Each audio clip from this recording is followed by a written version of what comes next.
यह निर्णय लिया। प्रैक्टिकल बहुत लोगों ने अपनी जाति में फिर ओबीसी नहीं लिखा, तो उससे जाहिर बात है कि बहुत लोगों की ओबीसी की भी संख्या घट सकती है। बहुतों को अगर 4,28,000 जातियों की रिपोर्टिंग SECC डाटा में हुई है।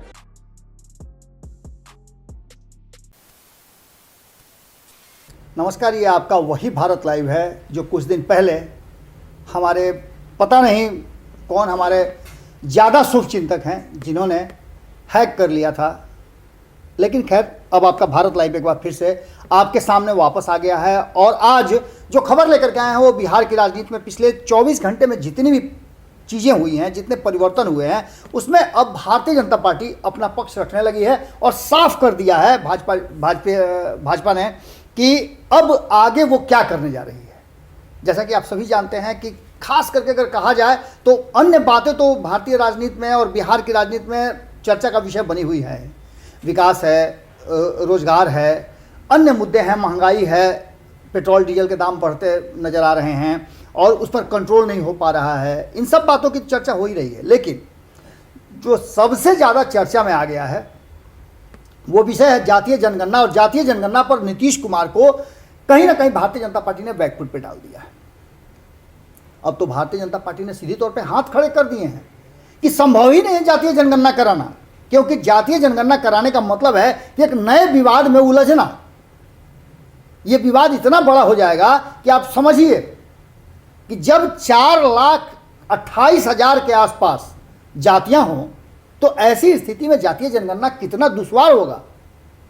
इन सारी बातों को लेकर के चर्चाएं 24 घंटे में चल रही हैं और कहा यह जा रहा है कि नीतीश कुमार अपनी स्थिति स्पष्ट करें। लेकिन नीतीश कुमार कुछ बोले उससे ठीक पहले भारतीय जनता पार्टी ने लगातार, एक तरह से कहिए तो सीरियली, उसके नेता बाहर निकल रहे हैं और अपने बयान दे रहे हैं।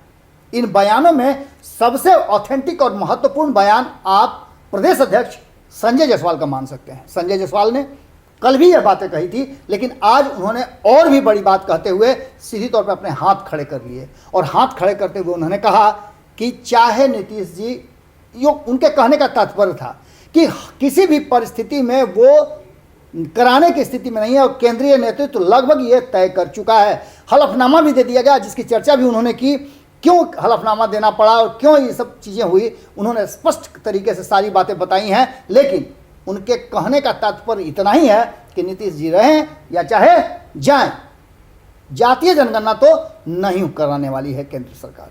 सुनिए क्या कहा है बातचीत के दौरान पत्रकारों से संजय जायसवाल ने। जब सुप्रीम कोर्ट में हलफनामा जाहिर किया गया तो यह साफ बताया गया कि 4,28,000 जातियों की रिपोर्टिंग हुई है।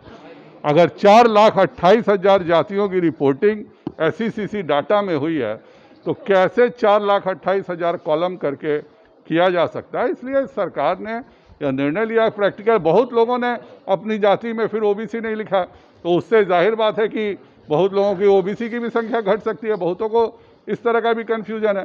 तो जो पार्टी केंद्र सरकार ने सोचा समझा निर्णय किया, महाराष्ट्र में जब केवल 484 जातियाँ रजिस्टर्ड हैं और महाराष्ट्र में जब SECC डाटा हुआ तो वो जातियों की संख्या 52,000 पार कर गई। तो 52,000 जातियों के कारण यह प्रैक्टिकल नहीं है। अगर ये वीडियो पसंद आई और वह बिहार के राजनीति और बिहारियत से सरोकार रखेनी तो सब्सक्राइब बटन दबा के चैनल के सब्सक्राइब कर ली। ओजे एगो घंटी बा, ओकरा बटन दबा देला से कुल सटीक और मारक खबर रुआ मुफ्त में मिल जाई। अगर रुआ पत्रकारिता के हमनी के नया प्रयोग में सहयोग कर चाहतानी तो ज्वाइन बटन दबा दी। पेटीएम नंबर नोट कर ली 9386816700। धन्यवाद।